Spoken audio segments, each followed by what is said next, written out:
presidente, dice. Y yo le digo, ¿y quién va a vender el país si no el presidente? O sea, qué importante es que reflexionemos un poco de esos días que él está afuera vendiendo y buscando hacer que Paraguay sea atractivo. Me parece que tenemos que tener un poco una idea un poco más hacia adelante de eso, ¿verdad? Y una reflexión, ¿verdad? De que este primer año de gestión tenga que ser, Paraguay es un gran desconocido, en Brasil es un desconocido, cuando uno va a San Paulo, me refiero yo a los grupos empresariales, sí, tal vez en la fiesta y tal vez en las instituciones, Paraguay es un socio relevante de Brasil, importante, pero cuando hablas con las personas, con los empresarios, no tenemos que tener un mejor marketing, y el mejor marketing me parece que es mostrar el país como lo que es, un país seguro para invertir, reglas claras y una moneda extremadamente confiable. En el ping-pong que queremos arrancar, las inversiones extranjeras, tenemos a Paracel probablemente en puertas, fin de año, inicio del año que viene, la mayor inversión directa extranjera del país, que va a revolucionar el norte del país, un norte bastante poco relevante hoy, fue relevante en su momento, donde había vuelos directos de Buenos Aires en hidroavión a Concepción, y hoy Concepción está bastante abnegada, pero a punto de explotar positivamente.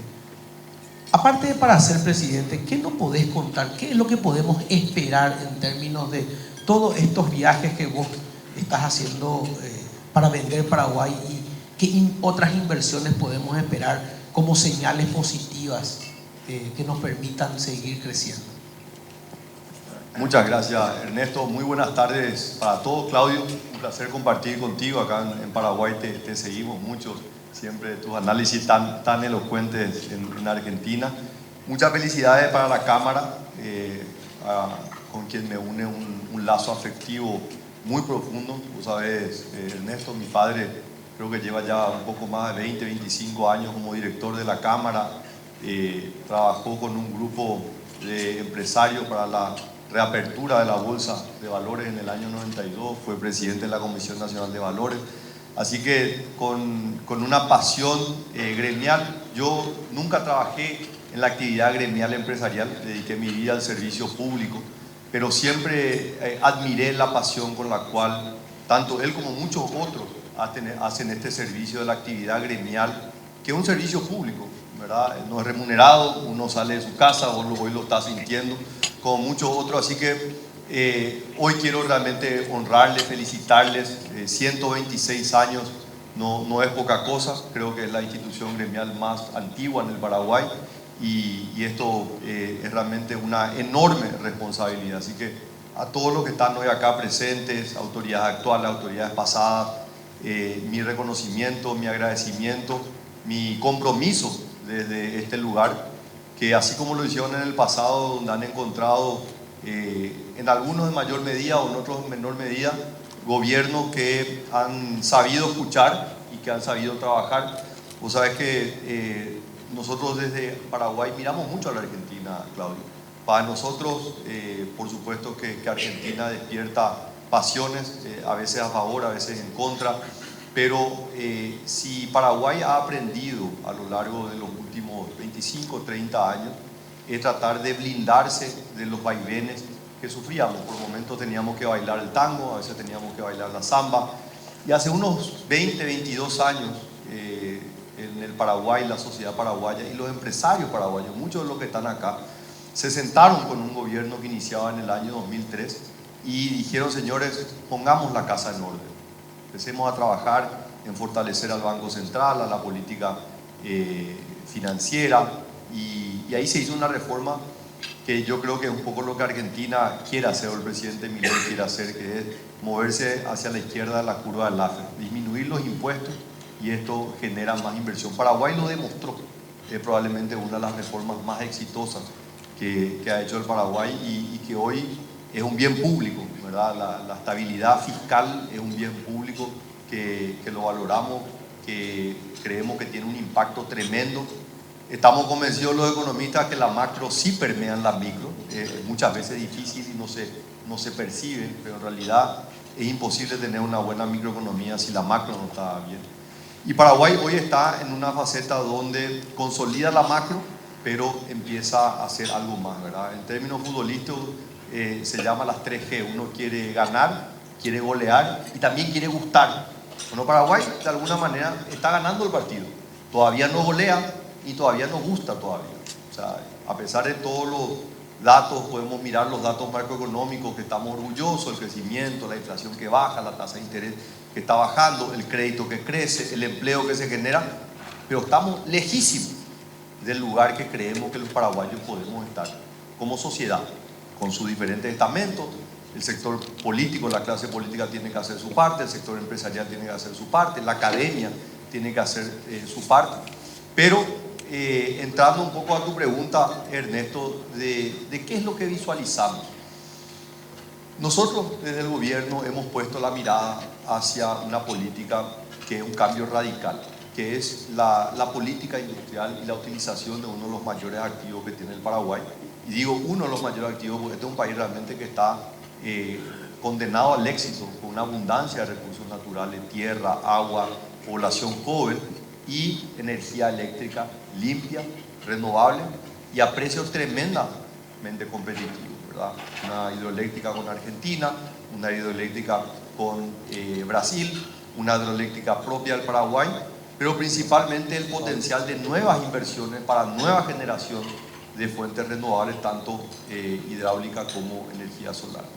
Y lo que nos tocó en estos 9 meses y que de alguna manera plasma esa visión es nosotros maximizamos el beneficio en la renegociación del acuerdo con Brasil, diciendo llevemos el precio de la energía al precio más alto posible mientras no consumimos y nos preparamos para dentro de 3 años que sí vamos a poder consumir y ahí el precio va a caer a lo que es el costo de la producción para una hidroeléctrica que produce cerca de 14.000 megawatts de potencia. Es realmente la mayor represa hidroeléctrica del mundo, inclusive más grande de las 3 gargantas de China, y eso nos va a permitir a nosotros mudar de una política rentista que era simplemente vender energía y cobrar a una política desarrollista. Ahora, ¿cuáles son las industrias? Y la realidad es que Paraguay hoy tiene industrias locales que nosotros queremos que tengan mejor energía, más competitiva, de mejor calidad. Hay industrias que se están instalando, industrias nacionales que ya están trabajando, ¿verdad? Y un tema que yo insisto mucho, hablaste en varias oportunidades de la inversión extranjera. La inversión extranjera jamás va a venir a un país donde el inversor local no está invirtiendo. La mejor promoción para mostrar el éxito de un país es cómo le está yendo al empresario local.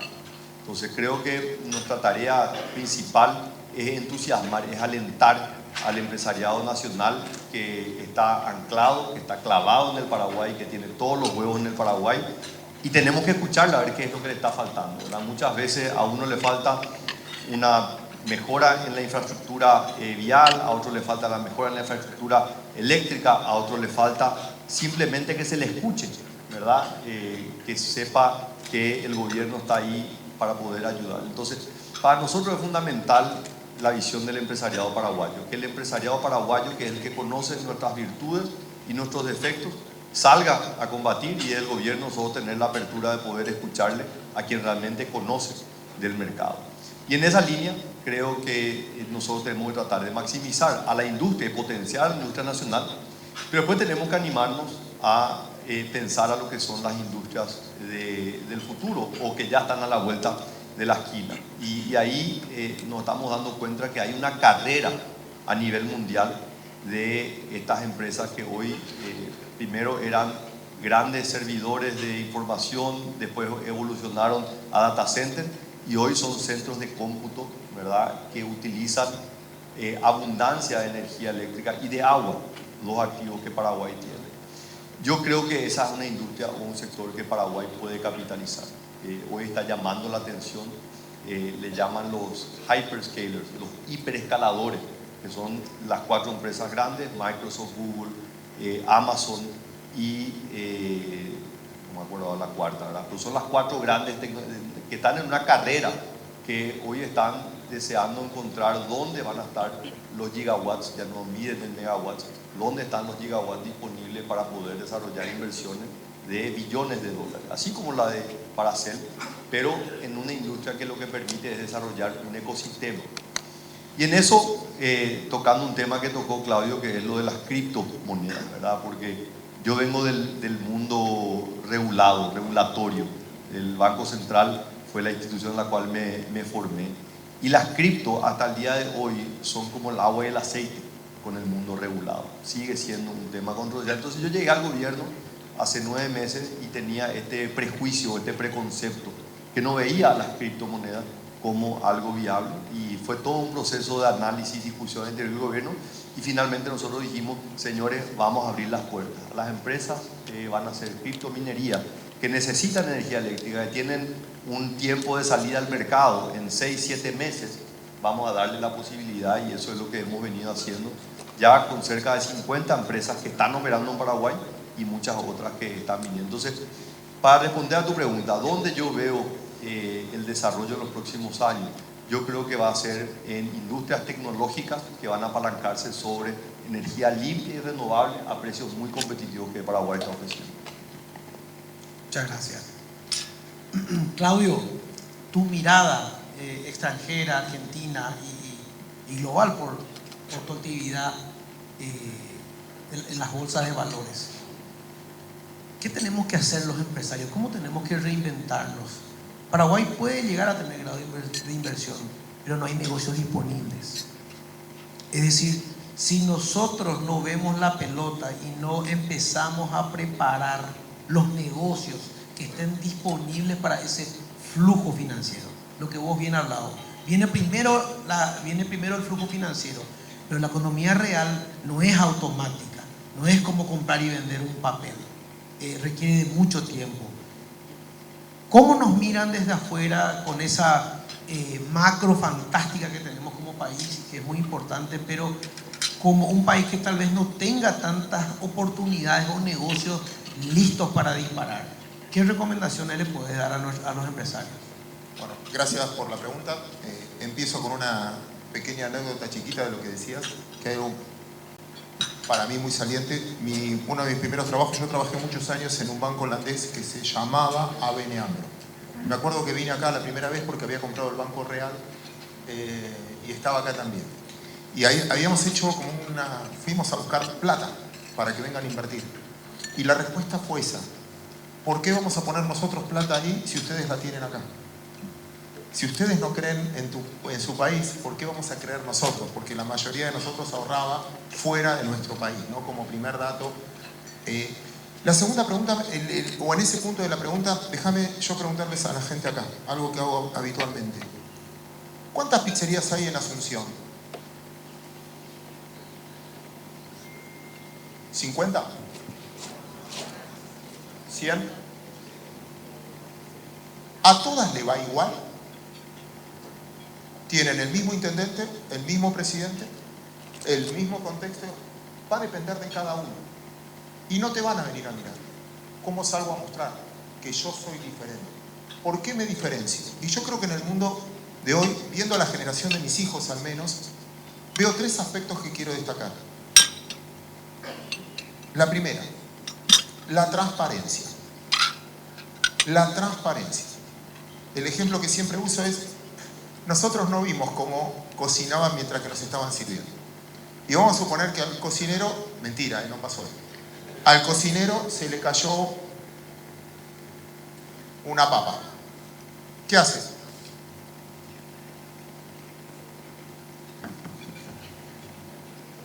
Es común eso, que uno va a un restaurante cerrado, agarra la milanesa, la sacude, quizás la pone en aceite.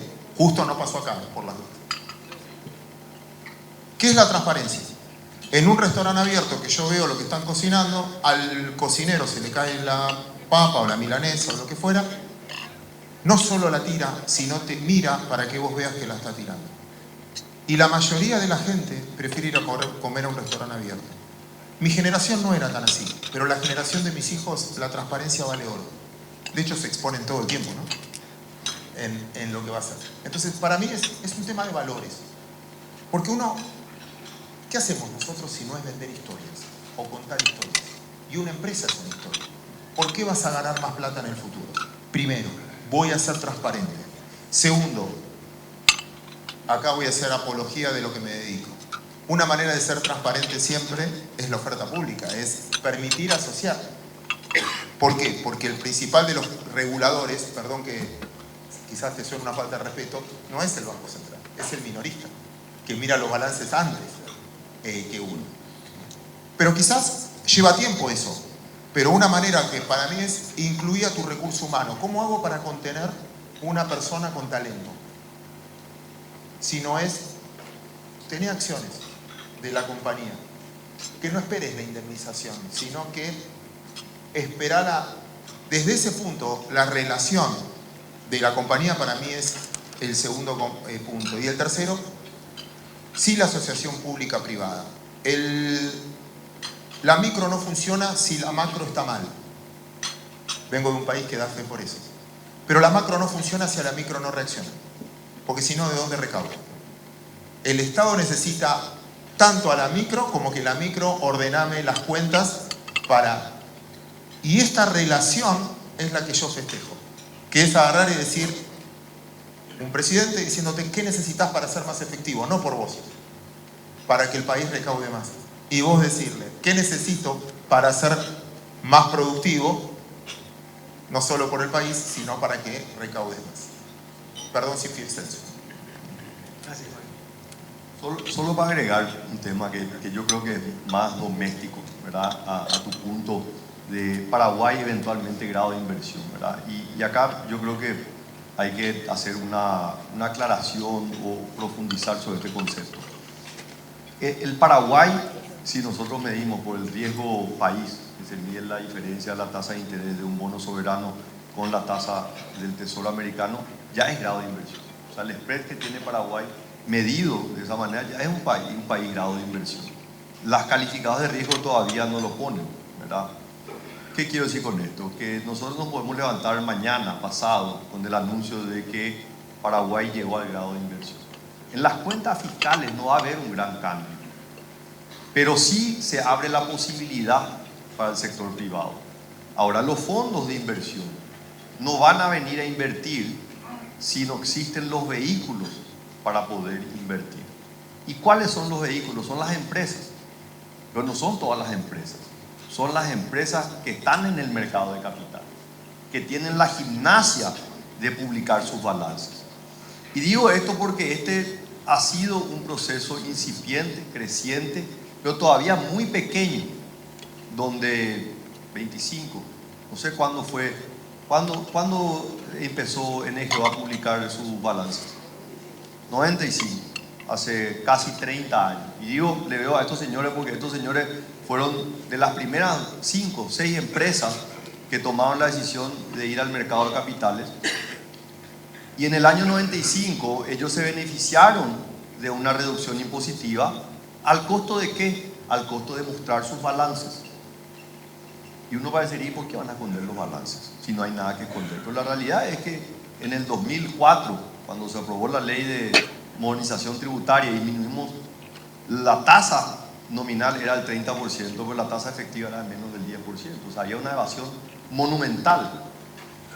Desde el año 2004 que bajaron hubo un proceso de formalización enorme, pero ese proceso de formalización no se trasladó a un aumento en los emisores del mercado de capital. O sea, hay muchísimas empresas que ya formalizaron sus balances, pero todavía no tomaron la decisión de mostrar sus balances.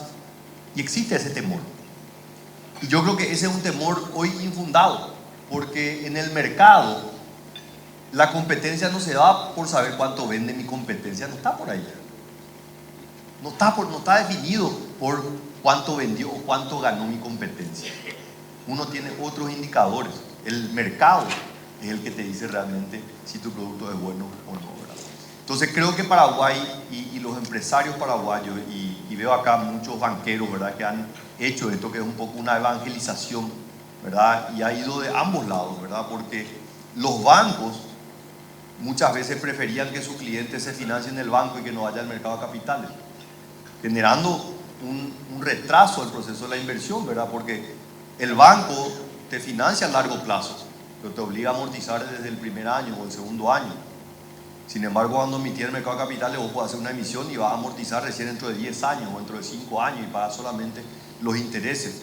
Y eso te permite poder desarrollar proyectos mucho más grandes. Entonces, este es un trabajo que se viene dando, es incipiente y tenemos que profundizar. Yo creo que ese es la gran tarea que tiene la Cámara, Ernesto, en ese proceso de evangelización de cómo aumentamos la cantidad de empresas, cómo fortalecen a la bolsa de valores, cómo se acercan tanto los emisores como los bancos están haciendo ese trabajo de asesoramiento.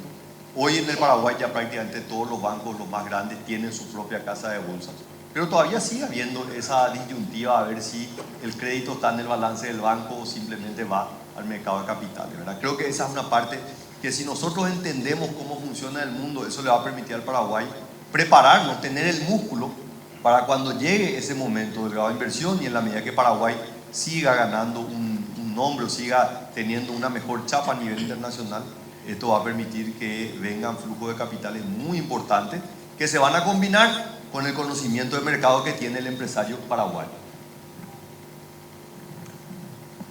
Muchas gracias. Otras preguntas, presidente, tienen que ver con el sector de generación de energía eléctrica. Es decir, creo que la exitosa culminación de esa primera negociación con Itaipú es un hecho muy significativo y muy importante para el Paraguay, y nos pone también en carrera a empezar a tener alternativas de generación de energía. ¿Qué nos podés orientar al sector privado? ¿Cómo apuntar a esas inversiones y cuáles son los planes del gobierno para que eso empiece a suceder? Porque sabemos que de alguna manera la energía de Itaipú, 10 años más, 8 años más, probablemente inclusive antes, con todas estas atracciones de generación de procesamiento de datos, probablemente antes esa energía ya esté totalmente utilizada. Si somos exitosos, la energía de Itaipú y Yacyretá la habremos agotado antes del 2028. O sea, para mí sería un fracaso irme en el 2028 sabiendo que todavía estamos vendiendo energía y no la estamos utilizando. Y esa energía debería convertirse en empleos, en exportaciones, en ingresos tributarios. Entonces, para nosotros es fundamental. La segunda parte de la ecuación es que es muy difícil iniciar nuevos proyectos de generación cuando vos todavía tenés el excedente, ¿verdad? Esto, por supuesto, que en una sociedad más desarrollada que se prepara para los cambios. Nosotros todavía vivimos mucho de la inmediatez, ¿verdad? Yo digo esto que suena algo agresivo, pero realmente es parte de un proceso de desarrollo. Nosotros tenemos en gran medida actitudes que son actitudes de sociedades que todavía son de cazadores-recolectores. Privilegiamos el presente antes que el futuro.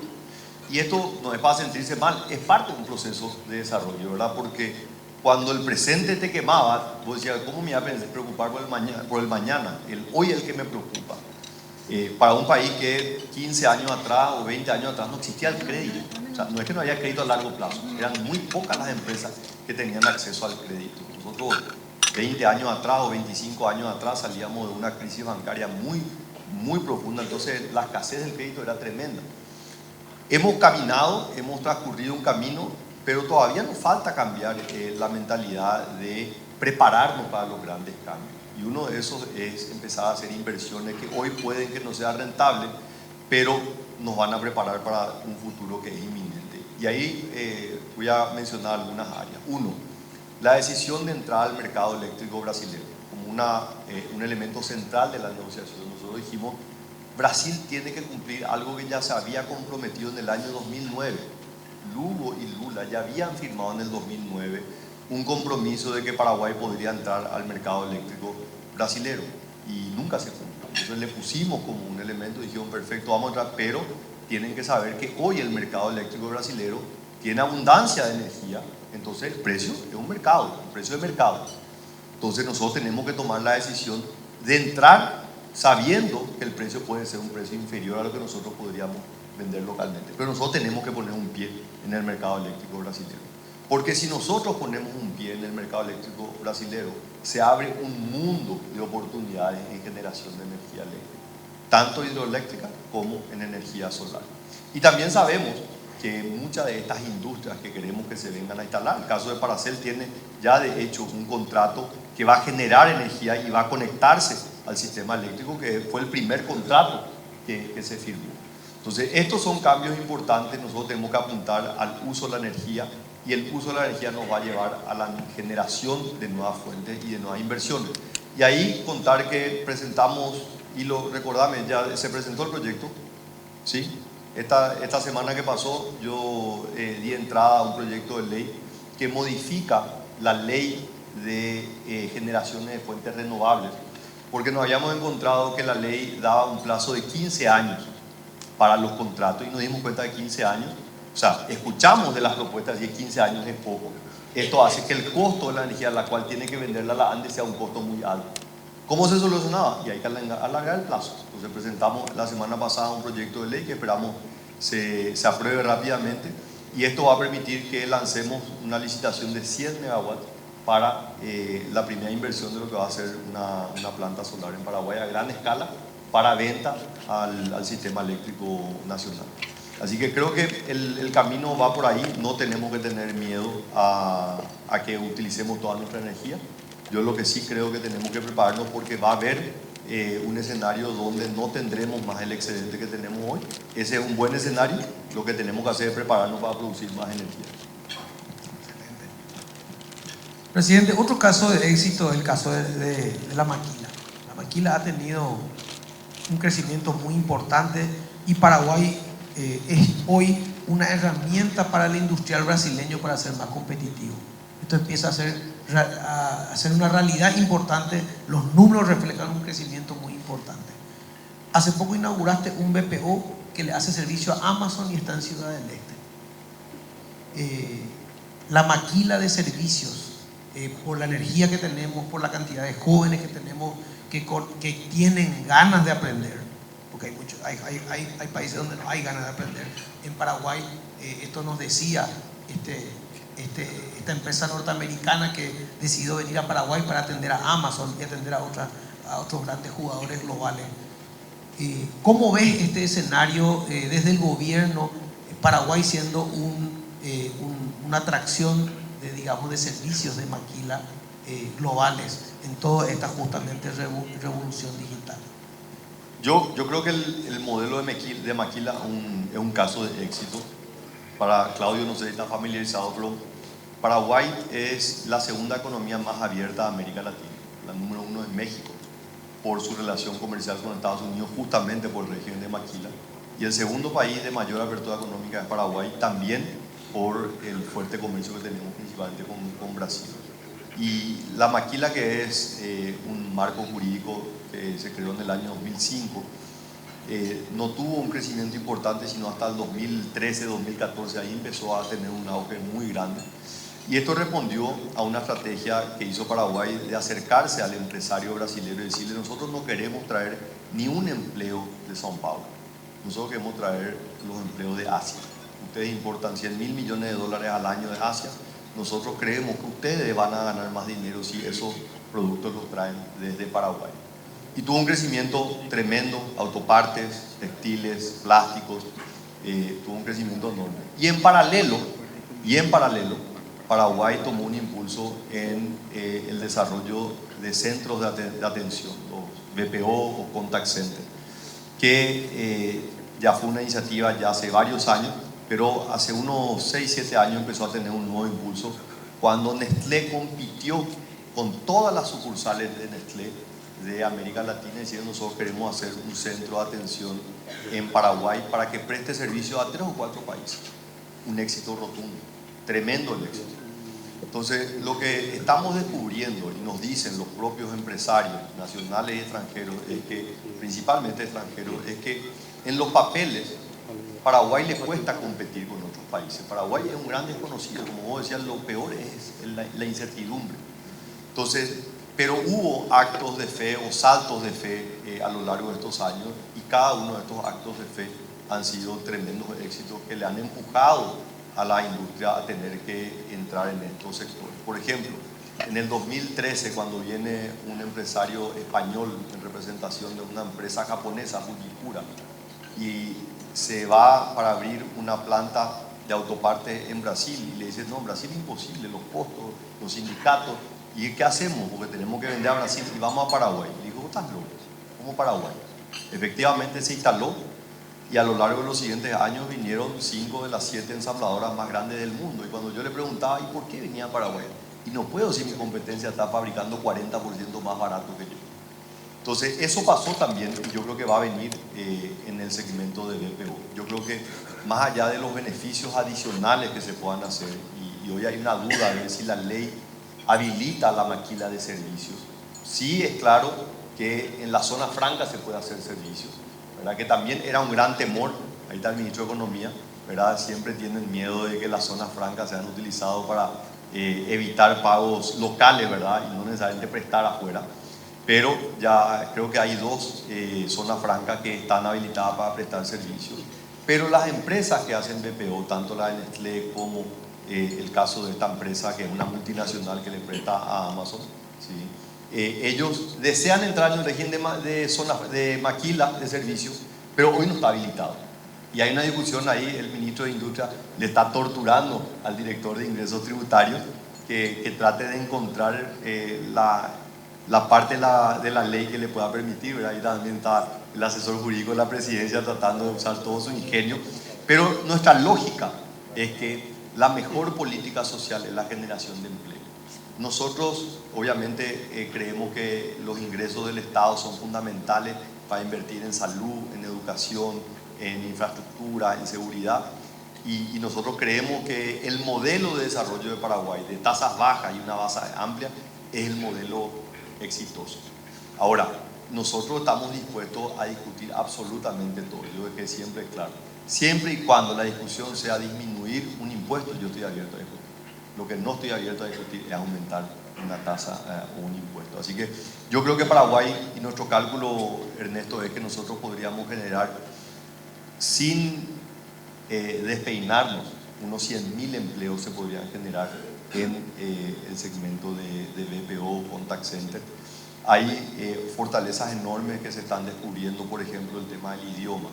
Todo lo que es el departamento del Alto Paraná, prácticamente un altísimo nivel de los jóvenes hablan fluido, obviamente, el español y el portugués, ¿verdad? Y en el área de Asunción, en el área metropolitana, no tenemos la estadística, pero estamos encontrando que hay un segmento de la población que tiene el idioma inglés, y eso permite también prestar servicios a otras regiones del mundo. Así que creo que en ese sentido se están abriendo oportunidades muy interesantes. El ministro de Tecnología y Comunicaciones, Gustavo Villate, de hecho fue el responsable de instalar el mayor contact center que hubo en Paraguay allá en la década de los 2000 con una empresa española, así que conoce bastante eso y estaba promocionando mucho este sector. Hay muchísimas iniciativas que estamos llevando adelante. Justamente tocaste el caso del Ministerio de Industria y Comercio con el ministro Javier, con el tema de los servicios de confianza, profundizar todo lo que son transacciones, digitalización, también el tema de los servicios financieros, también con la suerte de garantía que va a ofrecer el Ministerio de Industria y Comercio, un sistema de garantía de crédito para las microempresas que no pueden acceder o no tienen la sofisticación también para acceder al sistema formal de crédito, ¿verdad? Tenemos en Paraguay una economía informal aproximadamente casi la mitad y mitad, ¿verdad? Según los reportes. Esto no es exacto, pero uno siente que eso es así. Hay un avance importante en la formalización. Esto podemos ver el aumento de la recaudación que está haciendo el doctor Uruguay, que creo que es muy destacable. Eso nos da tranquilidad de que esto, no aumentando impuestos, podemos seguir sosteniendo el programa del gobierno. ¿Qué no podés hablar, presidente, de los procesos de digitalización? Sé que este es un proceso anhelado de tu gobierno. Es difícil romper paradigmas de la digitalización, pero entiendo que Gustavo está haciendo un trabajo muy interesante y la gente quiere escuchar qué es lo que podemos ver en términos de digitalización, porque este aparato está transformando la demanda y la exigencia de las personas, ¿verdad? En Paraguay hay más celulares con internet que personas. Hay más líneas que personas. Es decir, es totalmente transversal a todos los segmentos de la población. ¿Qué nos podés dar una orientación, presidente, al respecto? Sí, es un tema apasionante. Cuando el tiempo que era todavía ministro de Hacienda con Lea, pensábamos mucho qué era lo que íbamos a dejar como un legado, ¿verdad? Ya hacia el final del gobierno.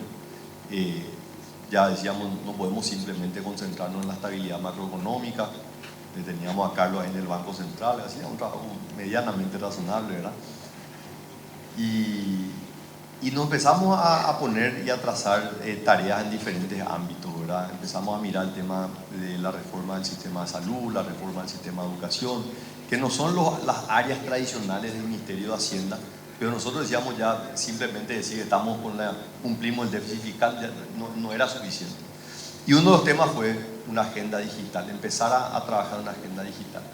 Y ahí obviamente salen miles de informes y miles de análisis, y cada una de las instituciones multilaterales de crédito te quieren vender, digamos, su producto, ¿verdad? Entonces nosotros dijimos, bueno, le preguntamos, cuéntenme quién hizo un proceso de transformación, porque acá vienen ustedes todos con grandes estudios, pero ninguno de los funcionarios y los consultores hizo esto.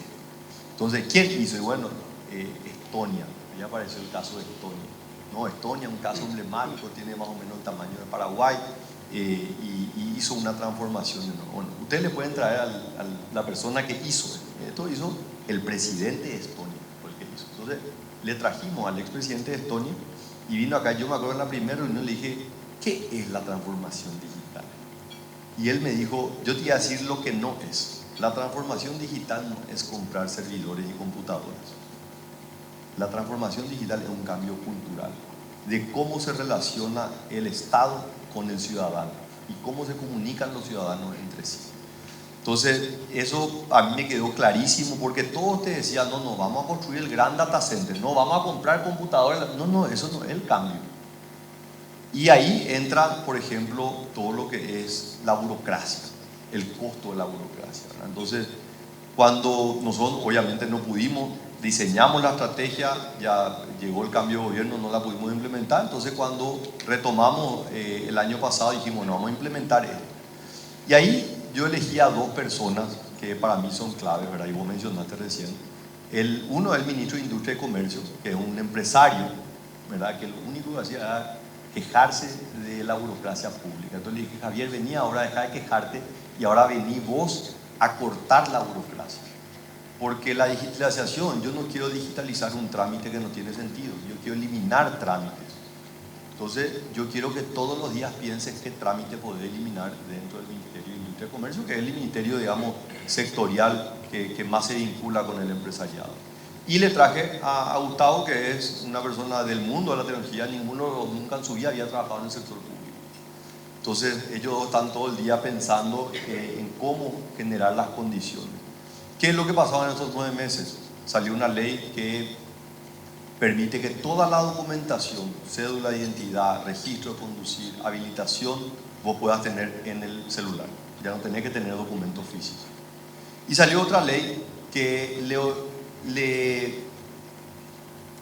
le impide o le prohíbe más claramente a una oficina pública pedir un documento que está en posesión de otra oficina pública. Si vos querías hacer un trámite a una oficina y te piden, no, tenés que traer este certificado, ¿y de dónde sacó? Y no, tenés que ir a la otra oficina. No, la ley prohíbe, entonces le obliga a todas las instituciones públicas. Y eliminamos una serie de aranceles, ¿verdad? Que era la forma de recaudar y crear impuestos, ¿verdad? Y esto me han escuchado ya varias veces. Yo creo que es ilegal, ¿verdad? La Constitución es clara, los impuestos solamente se pueden crear por ley, pero la burocracia encontró que si yo te cobro una tasa, no hay problema. Y entonces, ¿cómo te cobro una tasa? Y tengo que crearte un trámite. Entonces tenemos esos costos, ¿verdad? Uno de ellos, hay por supuesto gente que no está tan de acuerdo, era la eliminación de las tasas consulares, que ya la intenté hacer un tiempo atrás, pero mi buen amigo, el canciller Eladio Loizaga, no estaba de acuerdo y no lo pudo hacer. Así que con Rubén, desde entrada le dije, Rubén va a ser canciller, pero vamos a eliminar las tasas consulares, y él estuvo de acuerdo y sacamos eso. que para nosotros es fundamental y ustedes lo sienten, ¿verdad? Quienes están principalmente en el sector importador, que es un costo que no cumplía ya ningún objetivo más que simplemente engordar las arcas del Estado, ¿no? Así que medidas como estas son las que queremos hacer. Nosotros estamos acelerando el proceso de digitalización, pero facilitación más que nada. Y esto convive en dos mundos, ¿verdad? En el mundo digital, pero también tiene una variante en el mundo físico, ¿verdad? Nosotros estamos proyectando lo que va a ser el distrito digital. Es un predio que está a continuación del Comité Olímpico, ¿verdad? Un predio de varias hectáreas donde vamos a construir la Universidad Tecnológica Paraguay-Taiwán. Y la idea es hacer un parque tecnológico alrededor de la universidad que pueda recibir, así como hay parques industriales, ¿verdad? Tener todo listo para que empresas tecnológicas nacionales o extranjeras puedan llegar y conectarse directamente, ¿verdad? Que creemos que va a permitir principalmente a las pymes, que vos estabas diciendo, hoy la escala ya no es un impedimento, ¿verdad? El costo de la tecnología ha bajado de una manera dramática, ¿verdad? Y hoy la tecnología se vuelve cada vez más accesible. Creo que esto va a ser un beneficio enorme para las pymes de Paraguay, que son el segmento mayoritario de la economía. Muchas gracias. Claudio, hay preguntas relacionadas a qué sugerís y en qué nos podés recomendar para internacionalizar las empresas. Hay empresas paraguayas de tecnología e inclusive no de tecnología que están haciendo una revolución dentro de sus economías y sus escalas, brindando servicios globales, que son pocos casos que no se ven, pero cada vez empiezan a ser más frecuentes.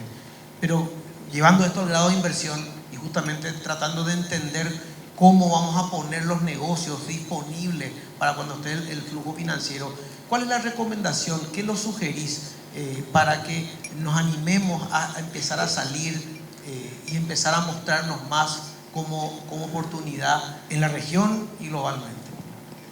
Gracias por la pregunta. Apéndice previo a todo lo que hablaban, y cuando yo miro la informalidad en mi país, es muy importante la justicia, que todos sintamos que somos iguales ante la ley, porque si no eso incentiva mucho a que si hago las cosas mal y no pasa nada, no tengo ningún incentivo a hacerlo bien. Entonces en mi país falló eso y creo que es lo más relevante. A lo que decías, también voy a hacer un poquito de apología del mercado de capitales. Yo, para decir por qué una empresa tiene que cotizar en bolsa, siempre pongo dos ejemplos. El primero, a lo que vos te referís, es como que yo te respondo con una pregunta y te digo, nombrame empresas metalúrgicas, y quizás todos me nombran las que cotizan en bolsa, y hay 1000, pero los nombres que se repiten todo el tiempo es la que vos mirás los precios todo el tiempo, que es la exposición donde viene el primer inversor. Eso tampoco es garantía de nada, el hecho de que solo por cotizar, es como tener investment grade. Te dice que tenés muy buena capacidad de pago, no significa que eso te garantice negocios de por sí. Tenés que tener, vos lo dijiste en la introducción, tenés que tener negocios. Entonces, el primer punto es, vos te globalizás, cuando das servicios globales, ya te conoce tu proveedor. El punto es cómo comunico eso, de que todo el mundo, el famoso Made in Paraguay, ¿no? Y el prestigio que tenga Made in Paraguay. Desde ese punto sí creo que hay una asociación, porque pública-privada. Primero es, la empresa se expone porque vende productos en el exterior. Ahora, lo pongo en estos términos ahora. Yo egresé de una universidad que una vez que egresé lo que quería es que la universidad invierta mucha plata en decir que los egresados de ese lugar son buenos. Entonces, exigía como el club de los exalumnos, etc. Bueno, ¿cómo categorizo el hecho de decir buena calidad? Insisto, esto está en un país transparente, esto está en un país donde respeta las reglas a largo plazo, esto está en un país donde nunca cambiaron de presidente, cambiaron de lugar, pero nunca cambió su política en la actividad privada. Que, insisto, perdón que me use de mal ejemplo, si yo estoy en un lugar donde gana un gobierno, por suerte, que te dice respeto a la propiedad privada y tengo estas reglas, pero después escuchas a la oposición, no, pero si yo llego a ganar, cambio estas reglas, tengo que mirar no miro las páginas económicas, miro las páginas políticas o las encuestas a ver cómo está cada uno. Entonces, ¿cómo trascienden las reglas a través del tiempo? Es lo único que vos vas a tener garantía de trascender finalmente una compañía en el tiempo. Pero trabajar en la marca país, en términos de que esta empresa está acá y por lo tanto tiene una regulación transparente, cuida el medio ambiente, responsabilidad social en que cuida a su gente, la gente quiere trabajar ahí, en la buena calidad, me parece fenomenal. Y el mercado de capitales me parece un gran difusor de la exposición de esa marca. No sé si contesté o me fui por las ramas, pero era el punto. Pero no, claramente, Claudio, va por ahí. Y tocaste un tema a veces controversial, presidente, pero hay preguntas también al respecto sobre el tema de seguridad jurídica. Y ahí la pregunta viene orientado, ¿qué podemos hacer desde el Ejecutivo y cómo podemos colaborar como sector privado para seguir mejorando nuestra seguridad jurídica? Hay una realidad, es un sotoboche, de que tenemos problemas de seguridad jurídica en Paraguay. No tenemos que esconder estas cosas, porque si no, como mentirle a tu médico, en un sentido. ¿Qué podemos hacer, presidente? ¿Cuál es tu visión con respecto a este poder que es tan importante? ¿Y qué podemos nosotros del sector privado, desde la Cámara, colaborar para que esto sea visible esa mejora? Yo creo que se puede hacer y mucho, ¿verdad? Y voy a dar algunos ejemplos. El primero nos tocó en el Banco Central, ¿verdad? Cuando en el 2013 llegamos con Carlos, yo estaba ya un año antes. Uno de los grandes problemas que tenía el Banco Central era que era una máquina de perder casos en el Poder Judicial. Y uno podría decir, qué bárbaro, la inseguridad jurídica, ¿verdad? El Banco Central perdía, obviamente, el Banco Central litigaba con el sistema financiero, ¿verdad? Podría decir qué bien que funciona, ¿verdad? Pero nosotros veíamos un problema enorme, ¿verdad? Que las sanciones que hacía el Banco Central, ¿verdad?, las aplicaban en el ámbito administrativo, pero después se discutían en el ámbito judicial y el Banco Central perdía. Entonces eso generaba un problema reputacional. Y podíamos quejarnos con la justicia o podíamos hacer nosotros qué estábamos haciendo mal. Y nos encontrábamos que estábamos haciendo muchas cosas mal. Porque nos encontrábamos que cuando iba un inspector que no tenía ningún conocimiento jurídico y levantaba la falencia, después no se podían sostener en el sumario, capaz que sí, pero no en el ámbito judicial. Entonces hicimos toda una reingeniería dentro de la unidad jurídica, se hizo un cambio tremendo y eso permitió que el Banco Central pueda sostener en el ámbito judicial. Ahora te cuento en el ámbito tributario. O sea, si nosotros vemos lo que está ocurriendo hoy, la recaudación está creciendo a un ritmo del 30%, la inflación está a menos del 4%, es un crecimiento real. Y uno diría, ¿y qué cambió? ¿Verdad?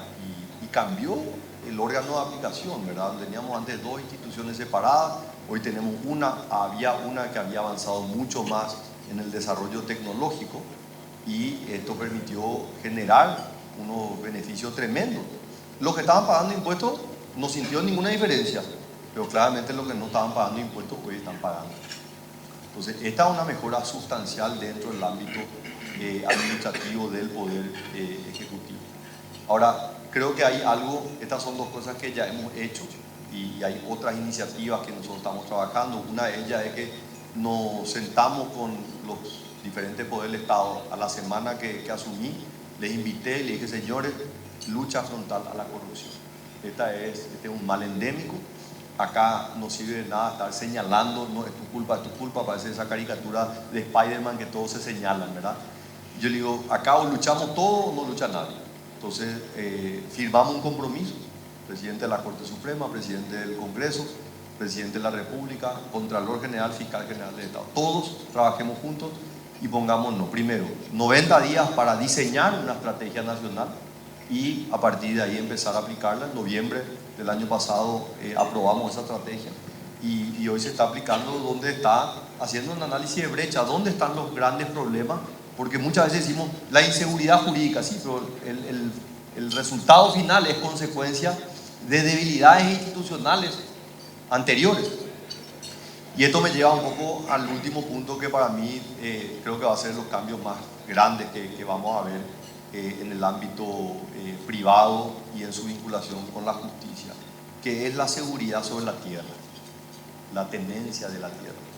Este es un país muy grande, Claudio. Este país es más grande que Alemania geográficamente, parece pequeño al lado de Argentina y de Brasil, pero geográficamente es un país muy grande, de una geografía mayoritariamente plana, y prácticamente el 100% del territorio nacional tiene un potencial agrícola ganadero, o sea, es tierra productiva. Y uno mira el valor de la tierra hoy en Paraguay y sigue siendo, a pesar de que ha tenido un crecimiento a lo largo de los últimos años, sigue siendo un activo más barato que el activo tierra en Argentina, en Brasil y en Uruguay. Cuando uno va a la corte, la mayoría de los litigios están vinculados a la tenencia de la tierra. La mayoría de los juicios que hoy se tramitan en la corte están vinculados con la tenencia de la tierra. Y la pregunta es: ¿por qué hay tanta duda sobre la tenencia de la tierra? ¿Cómo puede ser que un juez no pueda dirimir que la tierra es de Claudio o de Ernesto o de Santiago? Porque los sistemas de catastro son deficientes. Entonces, lo que nosotros no pudimos resolver en el ámbito administrativo, nosotros queremos que un juez con menos conocimiento de información vaya a resolver. Y esto obviamente genera muchísima vulnerabilidad e incertidumbre. Pero nosotros, yo digo, sería muy cómodo decir que bárbaro la Corte o la Justicia. No, el problema es que nuestro sistema de catastro está mal y de registros públicos son deficientes. Entonces, una de las reformas que estamos trabajando, y ahí le miro al abogado, al asesor jurídico de la Presidencia, que se están en una mesa de trabajo con la Corte y con actores del Congreso, de promover una ley que unifique o que mejore los sistemas de catastro como una ley fundamental para darle una mayor seguridad sobre un activo tan importante como es la tierra en Paraguay. Y obviamente esto va a generar un beneficio tremendo, ¿verdad? Por ahí estaba la presidenta de la Asociación de Bancos, ¿verdad? No sé si el número sigue siendo el mismo, pero el número que me habían dado en su momento es que cerca de $1.000 millones en créditos del sistema bancario no prosperaban, no se atrasaban porque había problemas sobre las hipotecas que se tienen que hacer, y la titulación y la propiedad. O sea, básico, pero son problemas que otros países lo han resuelto hace muchísimo tiempo. Esa es una deuda pendiente y no tenemos que tener problemas de decir. Entonces, eso no quita que el sistema judicial tiene que mejorar. Claro que tiene que mejorar, el Poder Ejecutivo tiene que mejorar, pero nosotros tenemos que mirar cuáles son realmente elementos que generan los incentivos para que haya la inseguridad jurídica. Y la tenencia de la tierra es uno de ellos. Creo que si nosotros resolvemos eso en los próximos años, se puede dar un círculo virtuoso tremendo. Por un lado, disminuir los casos de corrupción en el ámbito judicial, y por otro lado, mayor inversión sobre inversiones con activos de tierra. Efectivamente, y quiero destacar el caso de INDER, por ejemplo, que es un caso que siempre era una caja negra de malas noticias. Hoy el INDER está titulando, dándole, yo diría, dignidad a las personas, dándole un título con el cual pueden hacer algo, pueden hipotecar, pueden vender, pueden tener algún tipo de seguridad. Y creo que esa es una iniciativa que tenemos que sostener y cuidar. Desde la actividad empresarial, el sector inmobiliario ha tenido una revolución en los últimos 10 años, pero ahora tenemos el enorme desafío de mirar el usuario final. Y ese usuario final tiene que ver con darle las herramientas al usuario para que esté más cerca esa mejor unidad familiar que él quiere. Porque hoy cambian los millennials. Por suerte para nuestros negocios se separan muy rápido y se vuelven a casar los millennials. Eso trae más oportunidades de negocio. Pero eso genera enormes desafíos por los retrasos de las hipotecas o la capacidad de titularizar o de generar mayores negocios dentro de todo este boom inmobiliario que hemos tenido en Paraguay y tenemos que cuidar y sostener. Presidente Claudio, el tiempo es escaso. Quiero particularmente agradecerte de vuelta, presidente, por tu presencia, y a tu equipo, a Lea, que llegaron esta madrugada, de noche no durmieron y estuvieron con nosotros. Pero las señales que se dan son positivas y se sienten esas señales, y eso es lo que nos entusiasma y nos pone digamos, en las ganas de tener que hacer las cosas y de espabilarnos y hacer las cosas diferentes. Hay enormes desafíos, sabemos los desafíos que tenemos, pero creemos sinceramente que estamos por el buen camino. Así que muchísimas gracias a todos por acompañarnos hoy y espero que haya sido de provecho para todos. Muchas gracias. Muchas gracias, Claudio.